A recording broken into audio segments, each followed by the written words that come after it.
Hello students, good morning.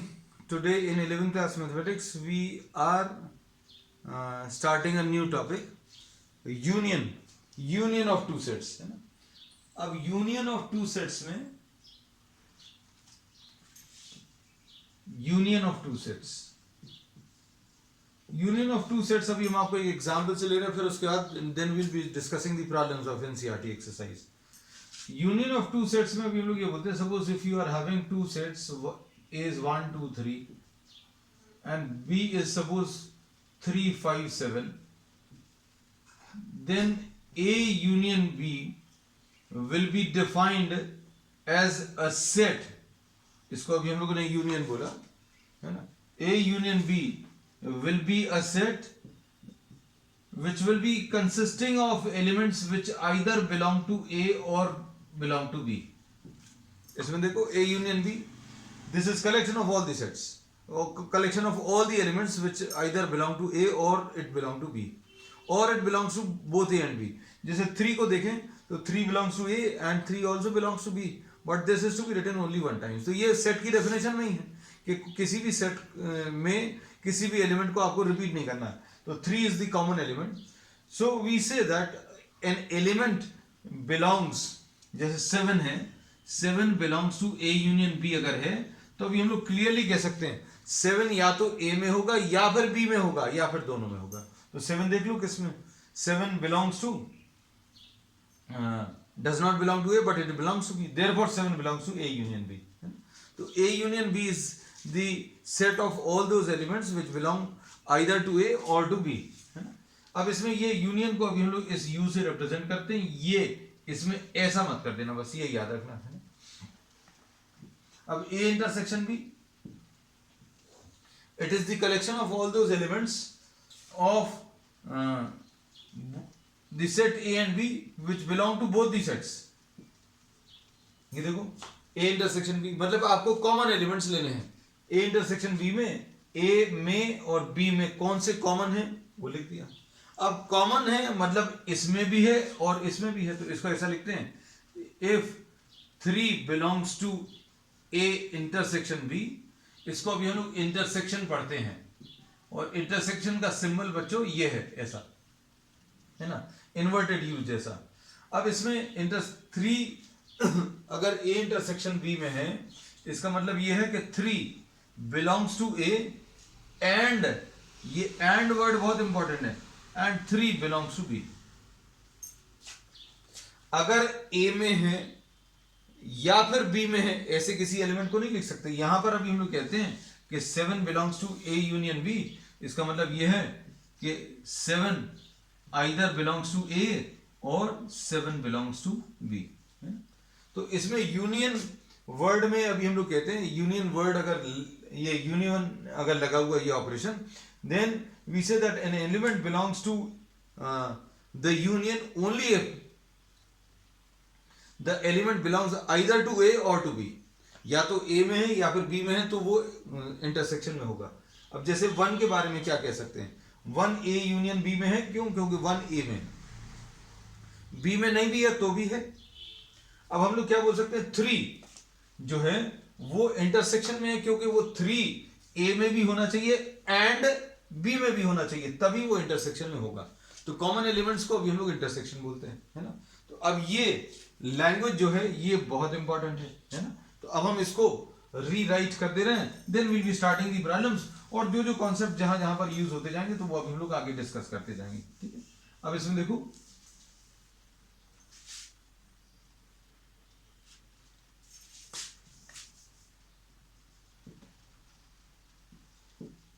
X belongs to A union B will imply that X belongs to A और X belongs to B, ऐसा लिख सकते हैं, है ना. एक ये प्रॉपर्टी, और X belongs to A intersection B अगर है तो इसका मतलब ये है X belongs to A and X belongs to B. ये दोनों में डिफरेंस क्लियर रहना चाहिए. यूनियन में कब होगा, जब किसी एक सेट में हो, आइदर टू ए और either it belongs to B. Intersection में कब होगा, जब दोनों में होगा. इंटरसेक्शन में कोई एलिमेंट कब होगा, जब वो दोनों सेट्स में होगा. It belongs to A as well as B, it belongs to A and it belongs to B, है ना। तो हम लोग कुछ इसके प्रॉब्लम्स ले लेना है, कुछ एग्जांपल्स, ठीक है। उन एग्जांपल से सारी चीजें और अच्छे से क्लियर हो जाएंगी, है ना बच्चों। देख लेना अब इसमें कुछ प्रॉपर्टीज और हैं, डिस्ट्रीब्यूशन है, फिर एसोसिएटिव प्रॉपर्टी है, then we have what the commutative property. तो कम्यूटेटिव प्रॉपर्टी तो अभी हम वैसे ही बता दे रहे हैं। कम्यूटेटिव अभी हम लोग A union B is equal to B union A, मतलब ए और बी का यूनियन निकालो या बी और ए का, तो सेम आएगा। A intersection B will be equal to what, B intersection A. तो ये प्रॉपर्टीज है, ये कम्यूटेटिव प्रॉपर्टी है। Then we have the associative property also. Associative property भी अभी हम बता सकते हैं, लेकिन डिस्ट्रीब्यूटिव अभी हम लोग कुछ एग्जांपल्स लेने के बाद फिर बताएंगे। अब इसमें A union B union C अगर आपको निकालना है तो this will be equal to A union B union C.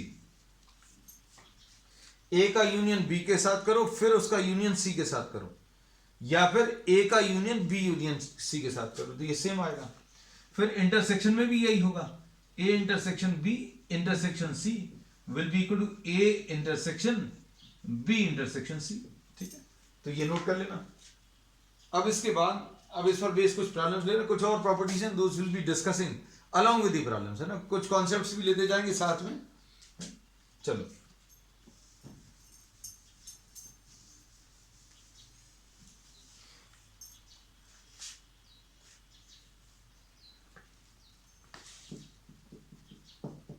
Exercise 1.4। अब इसमें question number 1, find the union of the following pairs. First का क्वेश्चन नंबर फर्स्ट का first part, question number first का फर्स्ट पार्ट देख लो। क्या दिया है, x की वैल्यू 135 दी है,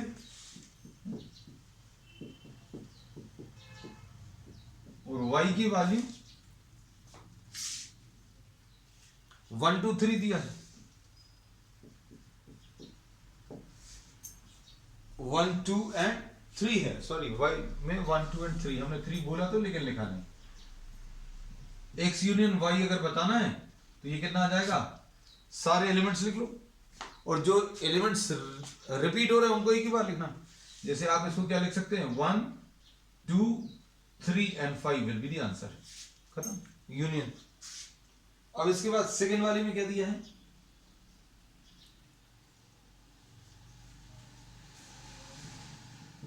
सेकेंड पार्ट में तो बहुत सारे एग्जांपल्स करने से सारी चीजें आपको एकदम परफेक्टली क्लियर होंगी। ए जो है ये वॉवल्स दिए हैं, ए ई आई ओ एंड यू, ऐसा कुछ है। और बी क्या है बच्चों, बी इसमें है, B is what, A B and सी,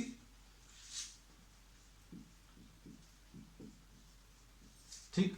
अब इसमें अभी हम लोग क्या बोल सकते हैं कि you have to find out the union. तो ए यूनियन बी क्या आ जाएगा, ए ई आई ओ यू तो रहना ही है, ए कॉमन है, ए कॉमन एलिमेंट है, इसको एक ही बार लिखना, बाकी कुछ भी कॉमन नहीं है। तो क्या आ जाएगा आंसर, ए आएगा, फिर उसके बाद बी और सी लिख लो, E I O and U. The order does not matter, मतलब किसी ने अगर ए आई लिख दिया पहले, ए आई ए ई आई ओ यू लिख लिया और फिर बी सी लिख लिया, तो ये भी सही है, तो ऐसा भी लिख सकते हैं, है ना। So the order is not important in which you are writing the elements. Question number 3, question number 3 में x is a natural number and इसका थर्ड पार्ट, ए क्या दिया देखो बच्चों, x is a natural number and is a multiple of 3। तो अभी हम क्या इसको डायरेक्टली लिख दें क्या, 3 6 9 सेट बिल्डर फॉर्म में लिखा हुआ था। इन्होंने बोला मल्टीपल ऑफ 3 लिखना, तो मल्टीपल ऑफ 3 लिख दिया। अभी हमने कहां तक लिखना ये नहीं पता, अगर कहां तक लिखना नहीं पता, you can simply put this as dash dash dash, ऐसा छोड़ देना। अब उसके बाद अगला क्या दिया है बच्चों, is a natural number less than 6। इसमें अगला जो है that is what, a natural number less than 6।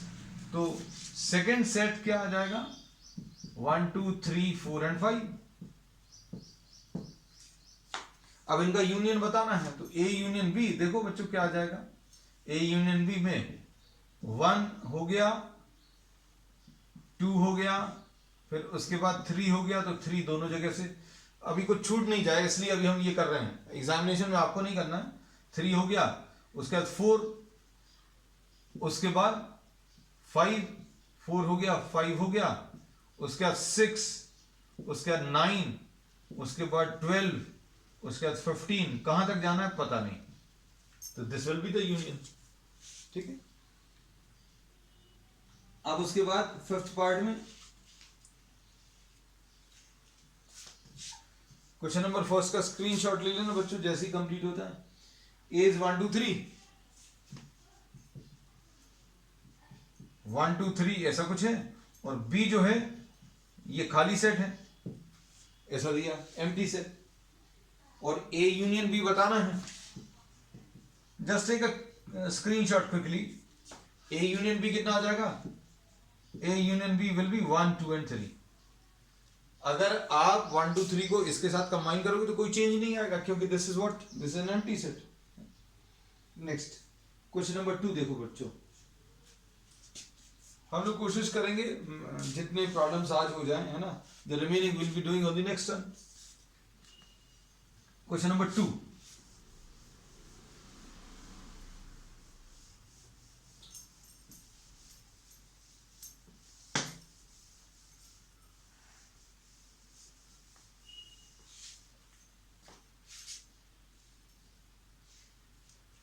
Question number 2 में देखो, ए की वैल्यू जो दी है वो ए और बी दिया है, और 20 में क्या दिया है, एबीसी।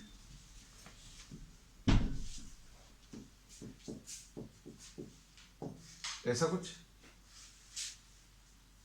ठीक है। Is A a subset of B, is A subset of B, ऐसा पूछा है। तो yes, we say that A is a subset of B. क्यों भाई A is a subset of B क्यों है, क्योंकि ए के सारे एलिमेंट्स बी के अंदर है। और अब अच्छे से सुनना, अब इसमें एक प्रॉपर्टी अब पता चलेगी, अगर कोई सेट दूसरे सेट का सबसेट है तो इनका जो यूनियन आएगा वो बड़ा वाला सेट आंसर में आ जाएगा। ए यूनियन बी क्या आ जाएगा, ए यूनियन बी क्या आ जाएगा, ए बी सी, ठीक है। तो ये एक प्रॉपर्टी है। क्या प्रॉपर्टी है बच्चों, if A is a subset of B. अब देखो ये इंपॉर्टेंट है, ए सबसेट ऑफ बी है, then if A is a subset of B, then A union B will be equal to what, B. ये याद रखना है ना। अभी हमने कैसा बोला बच्चों, ध्यान से सुनना, अगर ये इसका पार्ट है, दोनों को मिलाओगे, ए यूनियन, इन दोनों को अगर आप मिलाओगे तो क्या आएगा, ये तो इसके अंदर ऑलरेडी था, तो इसकी तो बात ही नहीं करेंगे, तो बड़े वाले सेट की बात करेंगे। तो ए अगर सबसेट ऑफ बी है तो मतलब ये छोटा सेट है, ये बड़ा सेट है, हमने इसको इसके अंदर से फॉर्म किया है, तो आंसर बड़ा वाला सेट आंसर में आने वाला है। इसको कन्वर्सली अगर बोलें, इफ ए यूनियन बी अगर बी के बराबर आ रहा है, ए और बी को मिलाकर, ए और बी को मिलाकर अगर बी के बराबर आंसर आ रहा है,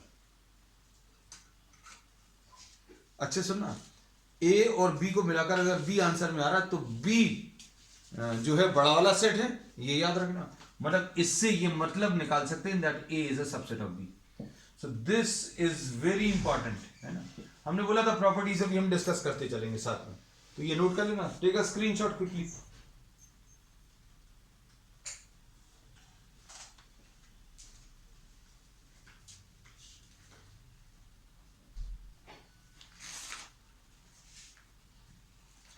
अभी थर्ड वाला क्वेश्चन इसी में हो गया, ये क्वेश्चन नंबर 3 है। क्वेश्चन नंबर 3 में यही दिया है, if A and B are two such that इसमें ए सबसेट ऑफ बी दिया है, अगर ए सबसेट ऑफ बी है, if A is a subset of B then A union B किसके बराबर आएगा? क्वेश्चन नंबर 3 में यही दिया, ए सबसेट ऑफ बी दिया है, ए यूनियन बी पूछा है, मतलब ए सबसेट ऑफ बी है, ए को आपने बी में से बनाया, बी में से आपने एक छोटा पार्ट ए निकाला, दोनों को अगर आप मिलाओगे तो कौन सा वाला आंसर में आएगा? बड़ा वाला आंसर में आएगा, मतलब बड़ा वाला सेट कौन सा है? A union B will be equal to B. Question number 3 हो गया। अब क्वेश्चन नंबर 4 देखो बच्चों,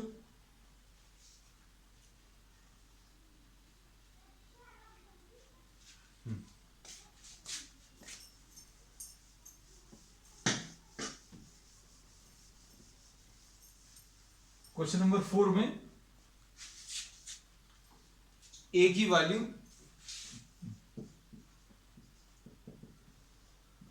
1 2 3 4 है। अब ध्यान से देखना, ए की वैल्यू 1 2 3 4, बी 3 4 5 6, बी 3 4 5 6 है ना, और उसके बाद सी क्या है? 5 6 7 8,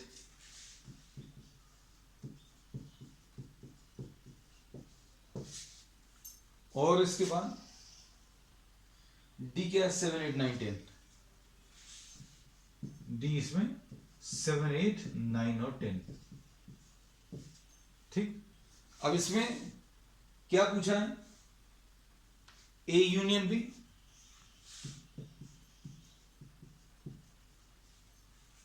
सेकेंड पार्ट में क्या पूछा है?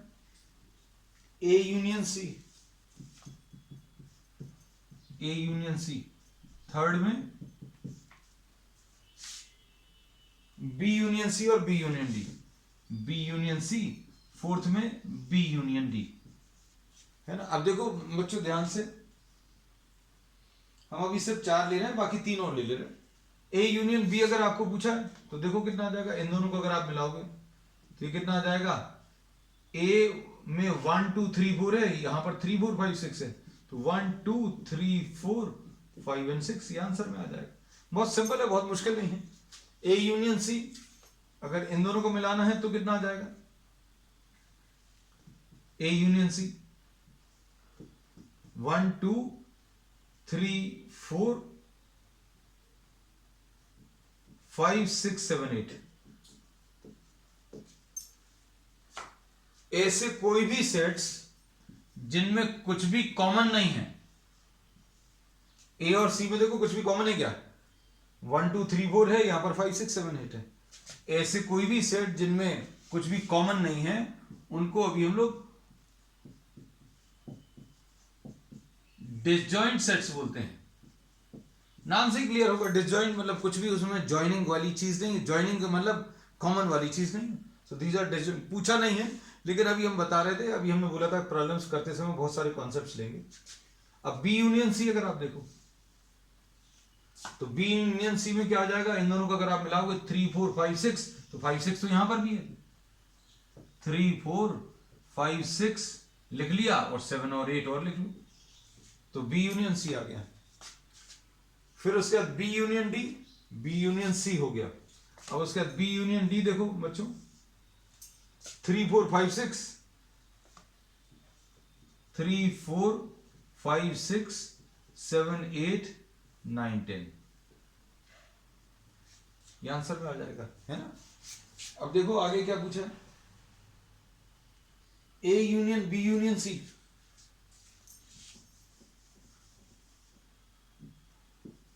A union B union C, ये पूछा है। और क्या पूछा है? A union B union D, A union B union D, और इसके बाद क्या पूछा है? B union C union D, B union C union D. अब देखो इसमें कुछ कुछ की वैल्यूज यूज कर लो, आपको जिसका भी यूज करना है। देखो बेटा, ए यूनियन बी यूज कर लो, ये कितना है? 1 2 3 4 5 6,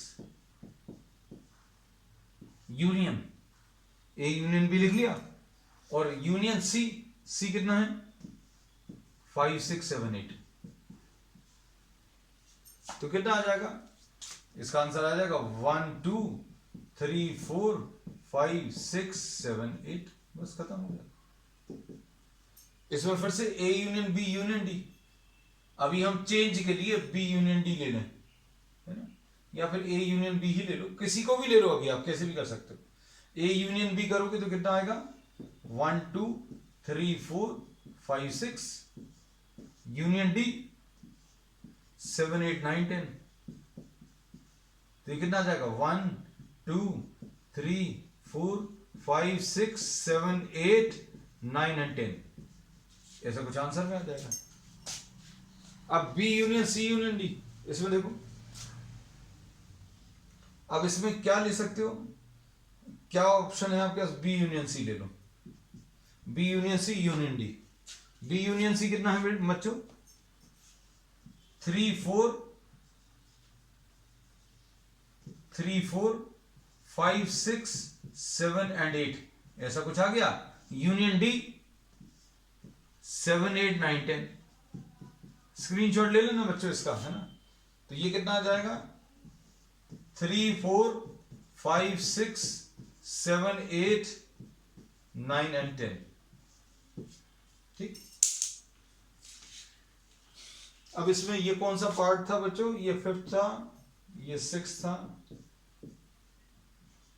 स्क्रीनशॉट ले लेना जल्दी जल्दी। Question number 5। अरे ये सब बहुत सारी चीजें, चलो कर लेते हैं। क्वेश्चन नंबर 5 देखो। Find the intersection of the each of the following pairs. Questions बहुत ज्यादा टफ नहीं है ना। तो sets I think is the easiest chapter of 11th class mathematics. तो इसमें बहुत ज्यादा कुछ टफ नहीं है। आप 10th की और 11th की मैथमेटिक्स भी अगर मिला लो तो सबसे ज्यादा इजी। क्वेश्चन नंबर 5, है ना। अभी अपन ने ध्यान नहीं दिया, नहीं तो क्वेश्चन नंबर 5 फर्स्ट के साथ ही हो जाता। इसमें उन्होंने बोला find the intersection of each pair of the sets given in first. Intersection बताना आपको किसका? फर्स्ट का। अब x में 1 3 5 दिया था, हम ये फिर से लिखना पड़ रहा है ना। y कितना है? 1 2 3 है। ध्यान नहीं दिया अपन लोगों ने, नहीं तो अभी अपन लोग साथ में ही कर सकते। x intersection y will be what? Common क्या है इसमें? 1 and 3 इंटरसेक्शन। सेकेंड वाले में ये फर्स्ट है 5th का। सेकेंड देखो बच्चों, सेकेंड में क्या है? ए ई आई ओ यू।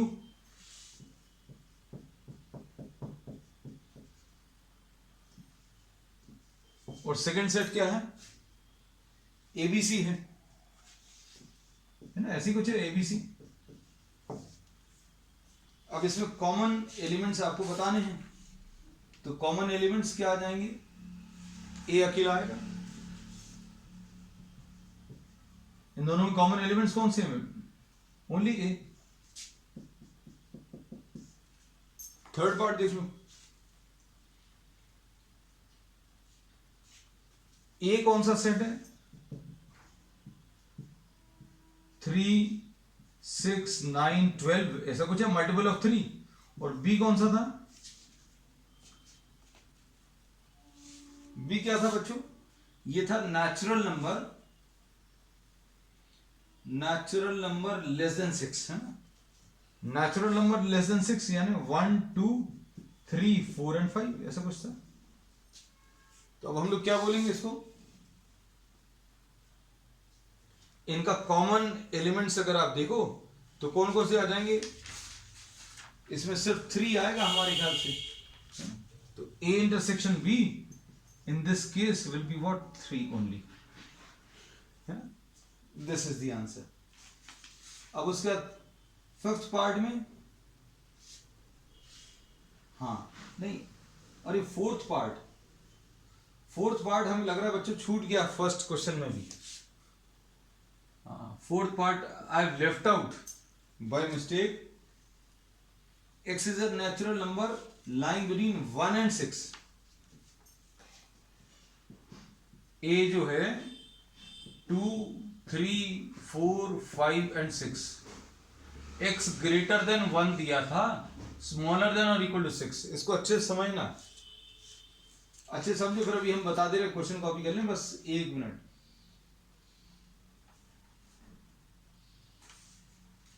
ठीक है, फिर उसके बाद नेक्स्ट वाले में क्या दिया है, x greater than 6 smaller than 10। तो b जो है 6 से बड़ा चाहिए, तो 7, 8 और 9। इनमें अंतर समझना, देखो यहां पर ग्रेटर देन 1 बोला तो मतलब 1 इंक्लूड नहीं होगा। 2, 3, 4, 6 से कम चाहिए लेकिन 6 के ऊपर इक्वल साइन भी लगा है, मतलब 6 अभी आप ले सकते हो, 6 इंक्लूड कर लिया। यहां पर 6 और 10 इंक्लूड नहीं होने, 6 और 10 इंक्लूड नहीं होने, मतलब 7, 8, 9 है ना। तो अब हम लोग क्या बोलेंगे बच्चों, इसका यूनियन भी नहीं निकाला था। 1 तो नहीं है, 2, 3, 4, 5, 6, 7, 8 और 9 ऐसा कुछ आ जाएगा, है ना, यूनियन। अब 5th क्वेश्चन में इन्होंने इंटरसेक्शन पूछा है, तो इंटरसेक्शन क्या आएगा इनका, this will be what, a null set. Null set क्यों रहेगा, देखो इसमें कुछ भी कॉमन नहीं है। 2, 3, 4, 5, 6 है और 7, 8, 9, तो इसमें कुछ भी कॉमन नहीं है। अब इसमें देखो next question,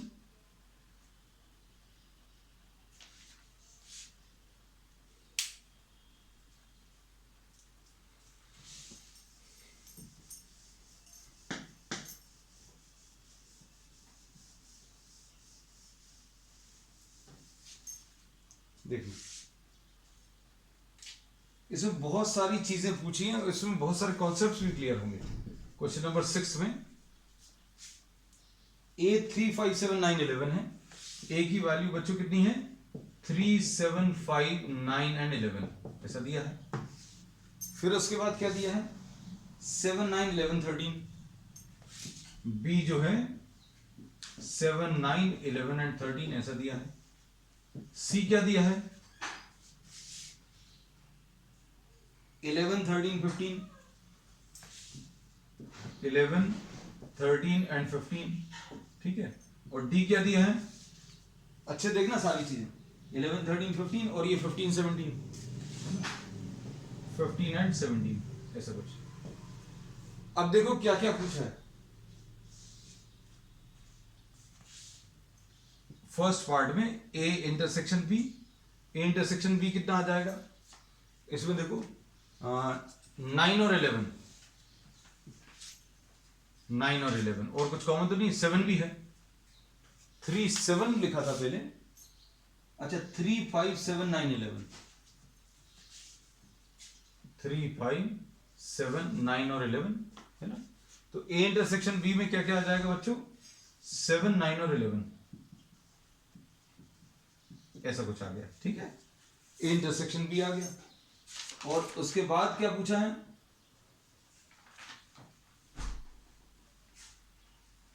a intersection b में, अब इसके बाद b इंटरसेक्शन c पूछा है, b intersection c, b intersection c, इसमें देखो 11 और 13 ये कॉमन है, तो कॉमन एलिमेंट्स बताने हो गया, ठीक है। मतलब बहुत ज्यादा मुश्किल नहीं है, सिर्फ एक बार कॉन्सेप्ट को फॉलो कर लो। हाँ, अब इसमें ये है, क्वेश्चंस थोड़े से बड़े होते जाएंगे। a intersection c intersection d, इसमें इन्होंने पूछा है 3rd।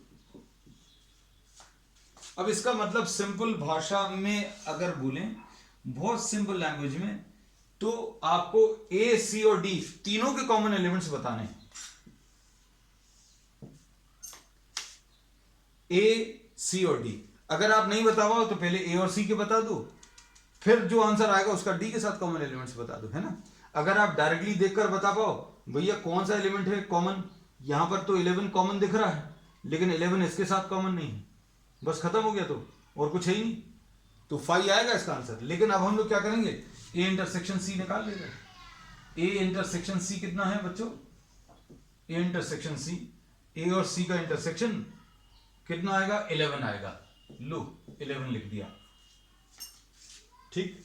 अब 11 का इंटरसेक्शन आपको किसके साथ चाहिए है, डी के साथ, 15 और 17 के साथ, तो इसमें कितना आ जाएगा, ये 5 आ जाएगा। अब इसके बाद नेक्स्ट फोर्थ पार्ट अगर आप देखो,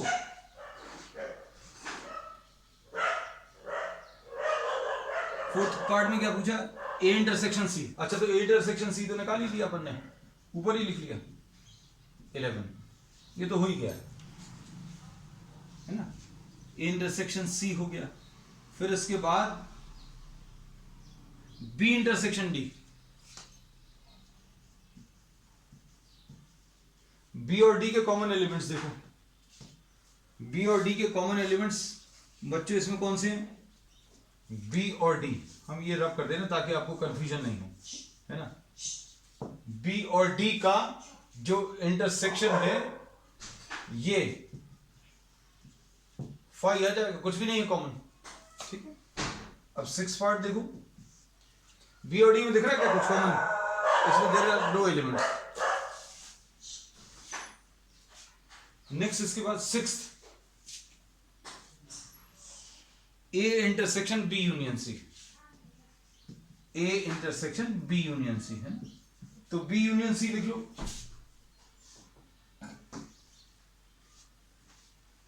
बी यूनियन सी क्या आ जाएगा, बी और सी को अगर आप मिलाएं, ए तो लिख लो 3, 5, 7, 9 और 11 है,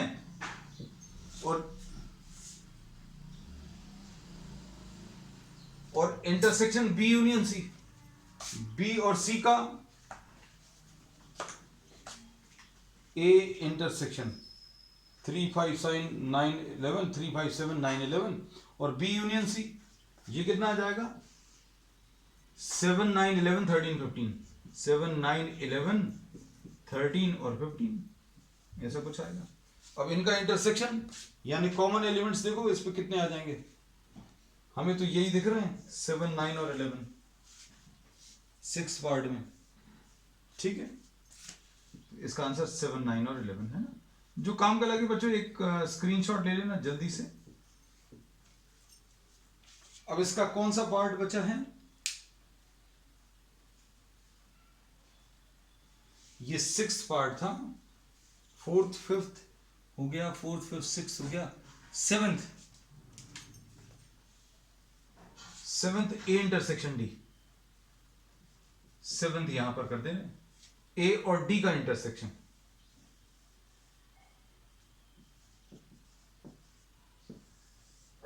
ए और डी का इंटरसेक्शन क्या है इसमें, 5, कुछ भी नहीं, ठीक है। अब इसके बाद क्या पूछा है, A intersection B union D. अब हम रब कर दे रहे कुछ,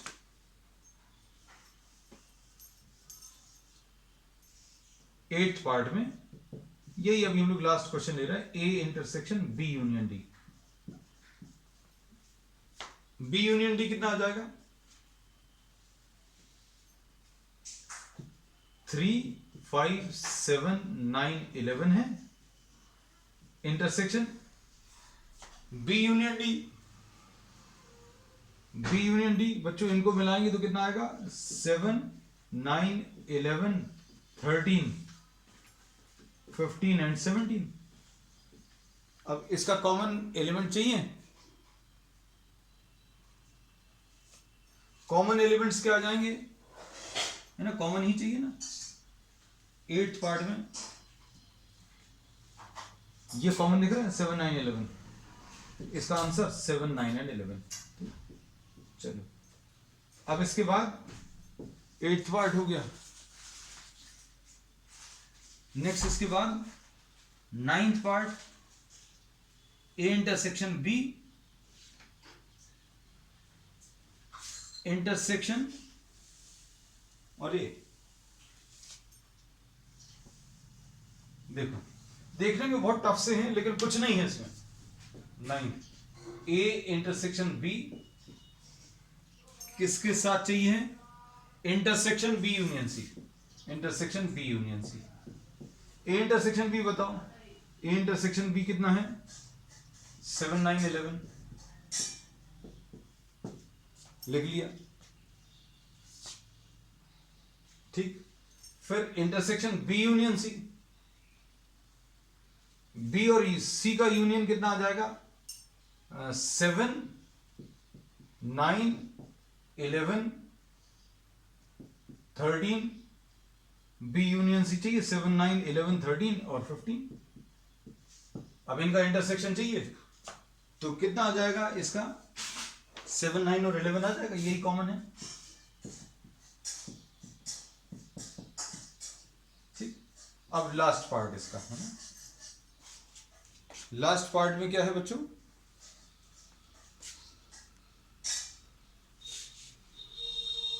ए यूनियन डी। 10th पार्ट में A union D intersection B union C. A union D, A और डी का यूनियन कितना आएगा? 3 5 7 9 11 और 15 और 17 ऐसा कुछ आएगा। और बी और सी को अगर मिलाना है तो बी और सी को मिलाकर के आएगा 7 9 11 13 और 15 ऐसा कुछ आएगा बी और सी को मिलाने पर। अब इनमें से क्या चीज कॉमन आएगी? 7 9 11 7 9 11 तो आ रहा है। 7 9 11 7 9 11 और क्या? हाँ 15 भी। 7 9 11 एंड 15। ठीक, चलिए ठीक है। That's all for today. We will continue with what the remaining problems on the next one. That's all.